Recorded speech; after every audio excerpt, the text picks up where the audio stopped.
Շնորհակալություն, հարգարժան նախագահող, հարգելի գործընկերներ, նախ եւ առաջ ուզում եմ Հայաստանի Հանրապետության քաղաքացիներին շնորհավորեմ հերթական անգամ 2018 թվականից ի վեր հերթական համապետական ընտրությունների ազատ արդար թափանցիկ անցկացման համար, ինչը որ եղել է քաղաքացիական պայմանագիր կուսակցության ժամանակին նպատակը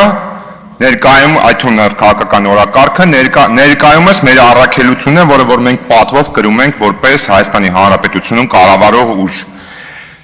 Դրա վառ օրինակն է նաև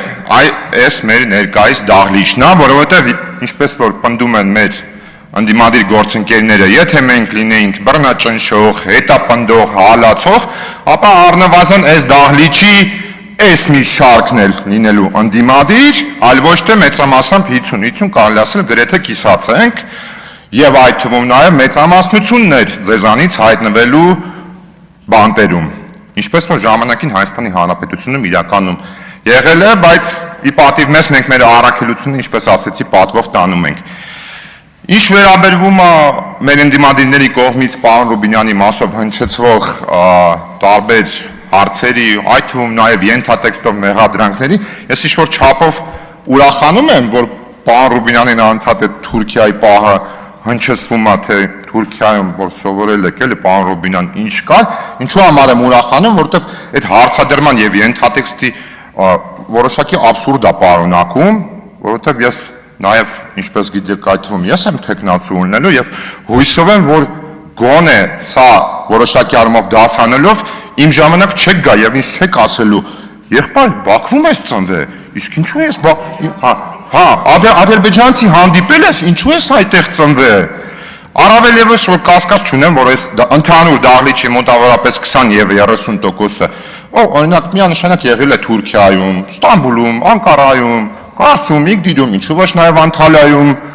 կասկած չունեմ, որ կլինեն մեր մեջ այդպիսի մարդիկ։ Ես օրինակ եղել եմ Անտալիայում ժամանակին։ Այդ թվում նաև այլ երկրներում շփվել եմ թե թուրքերի հետ, թե ադրբեջանցիների հետ, եւ ես ելի եմ ասում, հարցի իմաստը հասկանալի է, տենց դժվարությամբ գալի հասնում ենք, որը ի վերջո պարոն Ռուբինյանն է ձևակերպում, ասել կուզեք, որ հատուկ ծառայությունների աշխատակիցները հետ եմ շփվել, պատասխան ոչ, այդքանով կարծում եմ պետք է փակել եւ այդ դաշտ ես կարծում եմ մենք այնուամենայնիվ պետք չի մտնենք,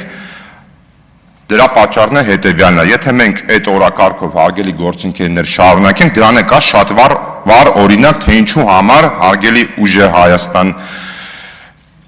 համբարձության գործընկերներ պետք չէ այդպես շարունակեք, որովհետև փաստը ցույց է տալի, երբ որ նմանատիպ պաթոսային, տենց ապոկալիպտիկ օրակարգերը վես գալի, X բավականին լուրջ քանակից падգամավորների դառնում ես Y քանակի, որը որ հաստատ դրական բանի մասին չի խոսում, որովհետև փաստացի ձեր օրակարգը Հայաստանի Հանրապետության քաղաքացիների մոտ չի ընկալվել եւ չի աշխատում։ Եվ ի վերջո, պարոն Ռուբինյան, ես ուզում եմ ձեր ուղերձը, որը որ դուք ձեր ելույթում արել եք, ողջունեմ, ես ուզում եմ ձեր ուղերձը նաև երկրորդեմ, ես ձեր առաջարկը ինքս ինձ համար եմ նաև ընդունում, որովհետև դա չի վերաբերվում միայն այնուամենայնիվ մեր ընդդիմադիր գործընկերներին, դա վերաբերվում է նաև մեզանից յուրաքանչյուրին, դա մեզանից յուրաքանչյուրի վերաբերմունքն է ազգային ժողովին, որպես ինստիտուտ, այդ թվում նաև այս ամբիոնին եւ ամենակարևորը մեր քաղաքացիների հանդեպ, որոնք որ մեզ հետևում են։ Մեր քաղաքացիները վաղուց այդ դասը արել են, որ երբ որ կամերաները միանում են, ստեղ մարդիկ 5 տարի հետ են տեսել, ինչ ասես ասում են, հենց կամերաները անջատում են, կներեք մի քիչ այդ հումորային կղնչի, բայց բաջանը սկսում է մարդկանց մեջ։ Տենց ինձ թվում է չի կարելի, էլի, եթե բարեկիրթա, բայց հարգելի ընդդիմադիր գործընկերներ, ձեզ համար սա ոչ միայն առաջարկ է կարծում եմ, ձեզ համար նաև սա որոշակի առումով, ես օրինակ ձեր տեղը նաև այդպես կընկալեի, սա նաև որոշակի առումով մարտահրավեր է, որովհետև այն նպատակները, որոնք որ դուք հռչակել եք նախընտրական շրջանում, եթե իրանք իսկապես ազնիվ են, եթե իրանք իսկապես արդար են, եւ ի վերջո ձեր նպատակները Հայաստանի Հանրապետությունը անվտանգ, ինքնիշխան պահելն է եւ մեր ժողովրդի բարեկեցությունն է, ուրեմն ես կարծում եմ, որ մենք պետք է, դժվար է դա հեշտ չի իրականում, բայց այնուամենայնիվ պետք է այս առաջարկի շրջանակում բոլորս մնանք, այդ առաջարկի շրջանակում բարեկարգության նորմերը պահպանելով իրար հետ աշխատենք եւ որպես դրա օրինակ ուզում եմ մի կարևոր շեշտադրում անեմ, եթե ես չեմ սխալվում, ելույթ են ունենում Տիկին Ավետիսյանը, եթե չեմ սխալվում, բայց խոսքը վերաբերվում էր Բաքվում պահվողների եւ անհայտ կորածների մասին, ինչը որ ես շատ ողջունում եմ, որ այս ամբիոնից հնչեցվում է, բայց Տիկին Ավետիսյանի առաքելությունը միայն այս ամբիոնից դա հնչեցնելը չէ։ Տիկին Ավետիսյանի առաքելությունն է, ինչպես որ նաեւ իմ առաքելությունը մինչ դա է եղել, երբ որ ես եղել եմ 8-րդ գումարման ազգային ժողովի падգամավոր,